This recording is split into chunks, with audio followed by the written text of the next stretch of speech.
I just took so much time setting up this damn camera because, as you guys know, I always film when it's dark out, but I have plans tonight through the weekend. I'm going to Long Island with my girlfriend to her uncle's, and I want to do this before I leave the house because it's my goal. I want to do 90 days completely unscripted, just fucking recording. And so I have to leave pretty soon. I have to do this, I have to play piano, and then I'll go. And it's bright out. And 2 days ago, I had the temperature at 4,000 degrees Kelvin on my camera, but it looks too orange. So last night I did 3,000 degrees Kelvin. Now when I turned it on, it was like way too blue, way too cool. So I moved it back up to 4,000, and this looks pretty reasonable. But I also still have it at ISO 12,800, which for non-photography and video people, it's like when you make your sensor really sensitive to light. Because there wasn't enough light to keep it at 800 ISO. And 800 ISO is like, it's quite low. And I have a Sony FX3, so like it has dual native ISO, so it goes from 800 ISO to 12,800.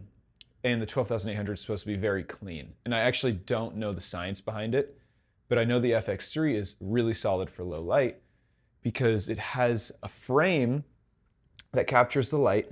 All the lights hit this frame. And the frame has it's 12 megapixels, which is seemingly low, but for the size of the frame and for the number of megapixels, it is just a big enough frame to create a 4K video. And 12 megapixels on a very large frame means like, oh shit, you can actually have very large pixels. And the pixels will receive all of the light. And they're just like, instead of each pixel being like little dots or like little like shot glasses trying to catch the rain, they're instead just like these massive buckets that can capture a ton of data per pixel. So the camera isn't like, oh shit, we only got these number of photons, we got this photon, and it might be dark brown. It's like my camera with this giant bucket for each pixel is like, nope, that's definitively navy blue. And we're going to make this pixel navy blue. So my camera has these massive pixels, which I love because I love low light cinematography. These pixels allow the sensor to just capture more data, so it's less noisy. So I'm able to record at 12,800. And so, but I thought there would be enough light to film at 800 ISO, but it's still pretty dark, I guess.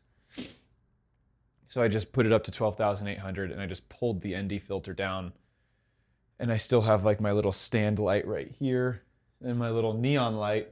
Instead of keeping it at like the bottom setting, just like, because that's all I need in the evenings. I just need like a little bit and it just illuminates the whole wall. But because it's a little bit too light, the neon, it won't get the whole wall. So I had to turn it up a little bit. So now we're on the second lowest setting. And that's a long story short for, it was pretty difficult to, it wasn't difficult, but I was trying to figure it out. And I pushed the monitor away because it's distracting, but I hope it works. And my audio's working. I fucking love this setup, guys. I love my FX3. Like, I adore it. I just think it's the coolest piece of equipment. And I have an ND filter. I have exactly the lens that I want. 24 millimeter to 70 millimeter, f/2.8. 24 millimeter is just like, you know, the shorter the length. So if like 24 compared to 50 is like going on your iPhone and clicking like the 1 times on the bottom, and it goes to like 0.5 times and it zooms out. That's like a short focal length. But the long focal length is like when you go on your iPhone and you zoom in, and it's like you get this really like zoomed in image. And so I love my setup. I got my Sony FX3, and it took months to get to this setup of trial and error and just learning what I liked. But I film always at 35 millimeter length now. I think we're at 35. Yeah, 35. I have my DJI mic. I just put it right here now. I have my little stand light that I've had all along. I have my little ND filter. And that's all I fucking need. And I have myself. Thank you very much. And we're just rolling. We're just talking. So this weekend I'm going to Long Island, and my girlfriend's uncle and aunt have like a holiday party, which will be an awesome time. We're gonna bring my girlfriend's camera. She keeps it here, but it's a very wide angle lens. It's like she got the Sony A7C II with a wide angle lens, and the wide angle lens is like, I want to say 16 to 25 millimeters, f/2.8. And she likes the flash look, so there's a flash on it as well. It looks awesome. It's very cool. So we're gonna take some cool pictures with that. I'm just gonna leave my cinema camera here because, what am I gonna do with an FX3 at a holiday party? You know, like, not much. So, I know tomorrow night is supposed to get to like 2 degrees real feel. Actually, I'm sorry, -2 degrees real feel, which will be crazy. But I want to experience it. It's supposed to get to 0 degrees where I live in Manhattan, but in Long Island, it's going to be -2. I just want to stand outside for that. I don't think I've ever been in weather that freaking cold. Like, that's pretty crazy to me. I remember I went to Mongolia last August, and I went with my family, and we learned that Mongolia is the coldest capital city in the world. The coldest. I think they get to like -40 on average for their winter, or something absurd like that. And even in August, like, it was starting to get cold. The evenings would get to like the 30s, if I remember correctly. And this is Fahrenheit. I don't know Celsius. But the evenings would get to like the 30s. I think actually 30 degrees Celsius is like really damn hot or something like that. I don't know. And how was I talking about Mongolia? Well, they just have crazy cold weather there. And this is going to be like the coldest weather that I experience tomorrow night, between Sunday and Monday at, I think, midnight. And I'm usually up until 1. Yeah, I usually fall asleep around 1. So experiencing that will be cool. Nothing crazy.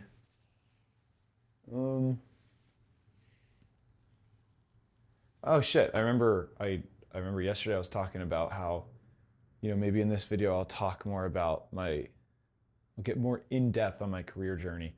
I think one day someone will ask more about the career journey, and I'll just dedicate like an hour just going into it. And of course I'll do it, and then like the next day I'll be like, oh shit, I forgot to talk about this. But I'll do something more high level in the next couple days or so. Actually, I'm probably not going to do anything tomorrow.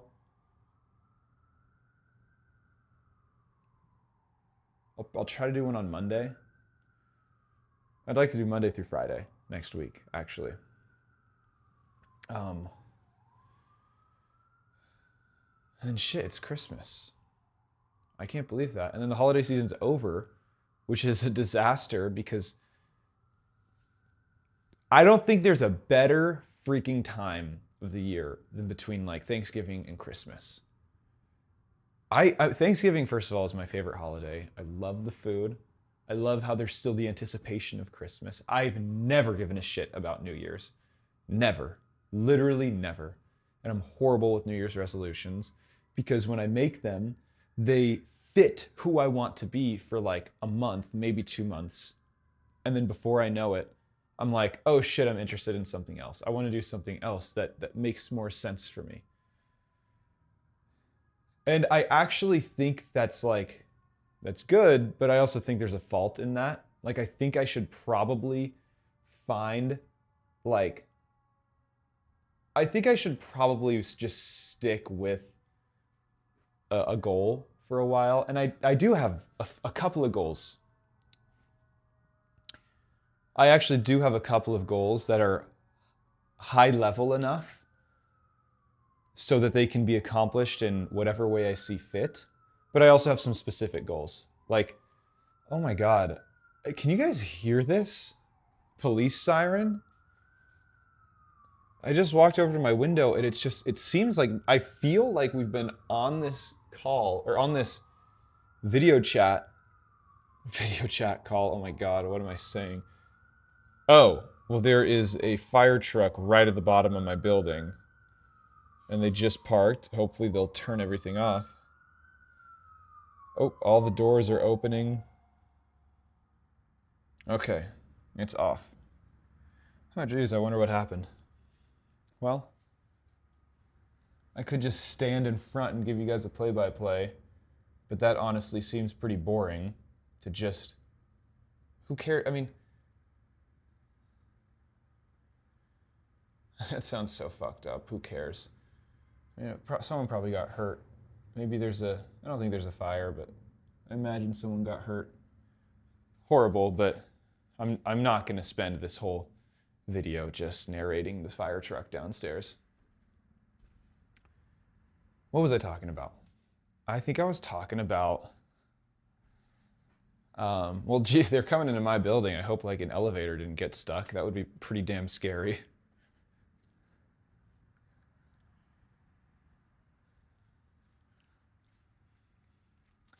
What was I talking about just before this? Yeah, the goals, the goals that I have for this year. So one of the goals I have as a freelancer is to make X amount of dollars per month by the end of the year. Another goal that I have is to do that Harvard CS50X class that I talked about in my last video last night. The one that sounds very cool.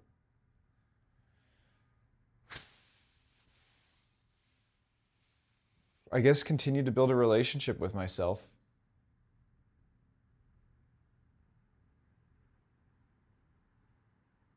But that's so vague. I mean, that's not measurable. It's not defined. I'll have to work a little bit more on that. I guess continue to love my girlfriend and my family to the best of my ability. You know, even when I'm not feeling well or whatever, I feel like love is a choice. I feel like to act lovingly, or to love someone, I think is so far beyond just like the simple feelings and the butterflies and the thinking about them and the missing them. I think love is way beyond that. I think love is choosing, is what do I think love is? I believe it's holding someone in unconditional positive regard. I think it's making the effort to consistently understand where someone is coming from and to see someone's positive intent. To not let your own protectors run a relationship with someone. To not let your own protectors... I guess a better way to put it is to try to see their humanness and treat them with compassion. Develop curiosity with them, connectedness, presence. Not P-R-E-S-E-N-T-S, C-E, P-R-E-S-E-N-C-E. And truly just being there for someone, you know, with boundaries, of course, like not total enmeshment of a life, but unconditionally, I keep going back to unconditionally holding someone in positive regard and being there for them. Within reason, but being there for them. making a choice to live your day and your life with them in mind and not living your life only for yourself, considering them. I think that love is a daily choice. I think there's a lot of other things that accompany love, like attachment, intimacy,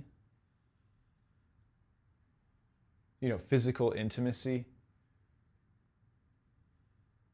trust, loyalty. But I feel like love is in its own domain, where it's a choice every day to show up for this other party. And it's not always the easiest thing, but it's a choice. It's like when you view your own parts. You love them to death, no matter who they are, no matter what they are. You will unconditionally hold space for your parts. You will unconditionally be there for your parts. You will unconditionally let your parts feel what they need to feel and make space for them.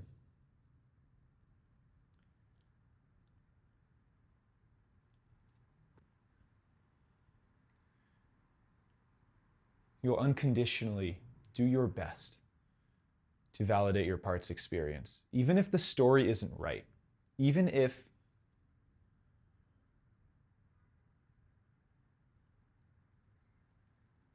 their beliefs are wrong. You step into their reality long enough to say, I totally understand how you're feeling, and I love you, and I'm not going to leave you. I'm going to be right here with you. I feel like self-love, and it's such a fucking, and this was like my first video I ever put on YouTube. And I think I revisited it a couple months later, and now I guess I'm revisiting it now. I feel like self-love is so cliche. It's like the most cliche thing.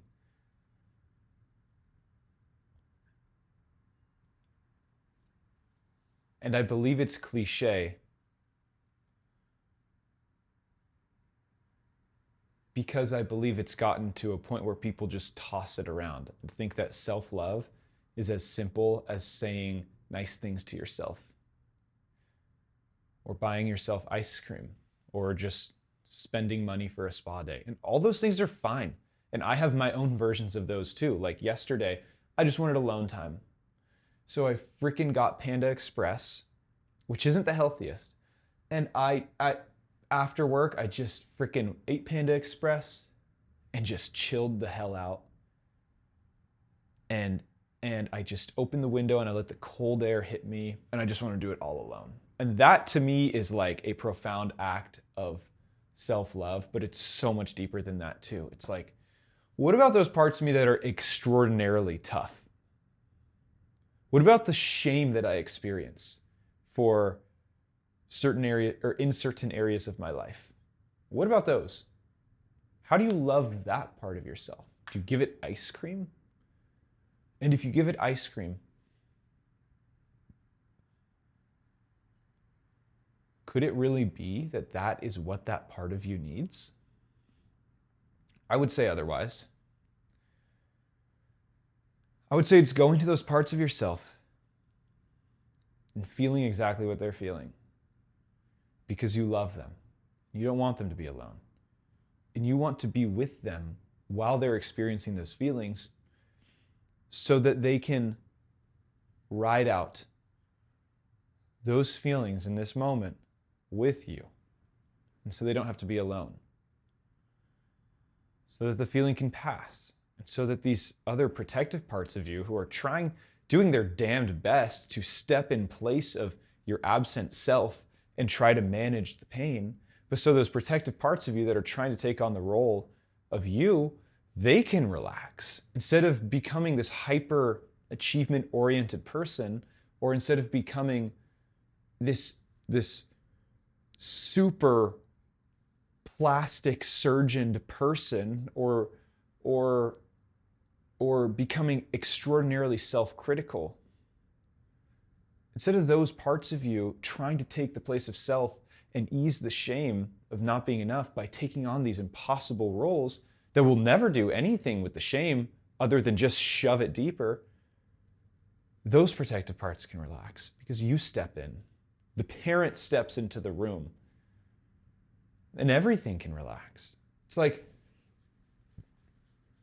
I saw this video of this guy like 2 weeks ago. And by the way, that's like 4 years of internal family systems, like knowledge just baked into me, baked the fuck into me. And I love internal family systems. I adore it. But I saw this video like 2 weeks ago of this guy, and I feel like by now I'm relatively skeptical of when I hear people speaking on YouTube or podcasts or whatever. I feel like if they don't take the multiplicity of the mind approach, I feel like I tend not to believe what they're saying. I mean, it's not that I don't believe what they're saying, it's that I used to think like that, and I think that there's a better way to think. And I'm not willing to abandon this internal family systems multiplicity of the mind way of thinking. Maybe that's hubris. I don't know. It's certainly me doing my best. But I saw this video of this guy who was like, how to forgive anyone. And it was literally like 1 minute and 45 seconds of this dude with crazy fucking hair, old guy, shitty camera, not an FX3. And he was just like, this is like, roughly, he was just like, if you want to fucking forgive anyone, you got to fucking forgive yourself. Because once you start forgiving yourself, you're going to see, I forget truly what he said, but that was the essence of what he was saying. It's just like, you got to forgive yourself before you can forgive anyone, because I forget why, but that was the essence. And that aligned so much with the way I see the world, because when you can go to the parts of you that are exceedingly difficult to deal with, and when I say deal with, what I mean is like exceedingly difficult to confront, not even confront, to be present with and to accept as they are, to just sit with the shame. And shame is a tough one. At least it's tough for me. And I'll be the first to say, I had a lot of it, and I still have my fair share of it, I'm sure. But to sit with those parts of you and not do anything about it, but just say, I fucking love you. I'm gonna feel this all with you because I don't want you to be alone. Oh my God. The moment you could do that with yourself, doing it with other people becomes a breeze. And if there's a part of you that did something dumb in the past, if you can find it in yourself to forgive that part of you, you're gonna look at other people, you're gonna see the same mistake-filled parts like yours that probably have a lot of guilt and shame for doing what they did. And you can look at them and say, dude, or, it's okay. I forgive you. I see you don't have negative intent. Everything that you're doing is stemming from a positive intention. Even if you had malicious, malevolent behavior that's unacceptable and that I won't tolerate anymore, or that I won't tolerate, even if you had that behavior, I see how it was stemming from a positive place. Like maybe you were dealing with your own shit. Again, it doesn't make it okay, but you look at them and you just say, I forgive you. And it's okay. And it is possible to look at them and say, I don't want you in my life. And if you apologize, if you give me a true apology, it is my choice whether or not I accept that apology. But I forgive you. You can move on and I can move on. But you need to stay out of my life. Something like that. I feel like my thoughts are coming out jumbled now, but truly until you can accept yourself and forgive yourself, and it's never going to be 100%, but it's stepwise. The more you can forgive yourself and the more you can accept yourself, the more you can look out to the world and just say, I get it. I totally get why you did that. And you know what? in order for you to have done such a thing, you must have been really fucking hurting. And I'm so sorry you had to go through that. I'm so sorry that your innocence, your pureness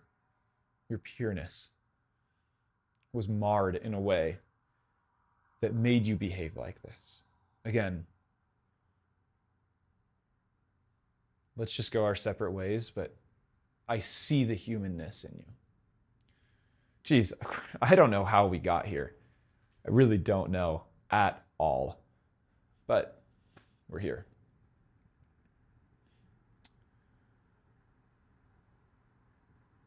I'll rewatch the video and I'll be like, oh yeah, that's how we got here. The lighting actually looks really good right now, guys. I cannot lie. I'll make it just a little bit brighter.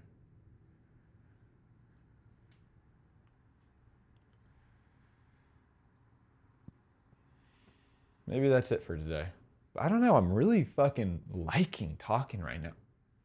And I have the hiccups. Like right before this, I stood up and I just like had this crazy heartburn.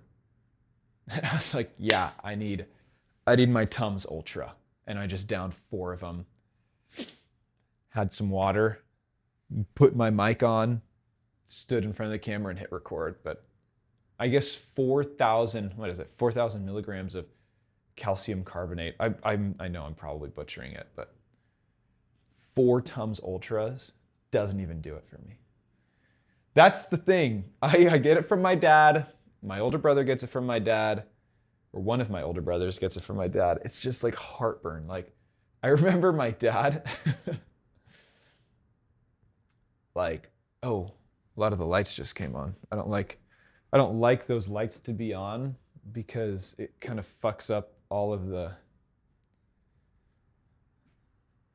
lighting that I set up. Okay. I remember my dad, or I think my older brother, I was visiting my older brother where he lives, and he told me, he was like, dude, you know that if dad has a croissant, or like more than 2 croissants in a night or in a day, he'll have heartburn for a week? And I was just kind of laughing because it's like, oh, of course that happens to my dad. And we all kind of tease my dad, but we love him to fucking death. I love that man so much. And literally that night, I had like 3 croissants. And I had heartburn for a fucking week. It was so bad. But it's funny.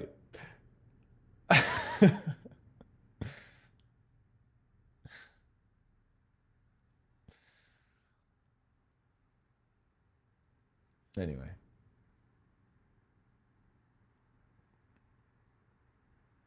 Maybe that's it today, guys. It's already 4:03. I got to practice piano. I was supposed to be out the door at 4, but I need to practice piano, and I needed to do this. So I hope you guys have a wonderful... I know I haven't been uploading my videos, but I upload them to YouTube and put them on private. And I've been trying to make like a thumbnail workflow, like using Claude Code and VS Code and a Nano Banana Google API key. But I can't seem to get the image how I want it. And it's taken a little bit of time. And so I guess that's why I haven't been pushing out the videos, but I should just fucking push them out anyway, regardless, and figure out the thumbnail thing as time goes on. That's what I'll do, okay? So I'll finish this, put it online, and that's that. So I hope you guys have a wonderful rest of your weekend. I'll see you in a few days, a couple of days. Take care.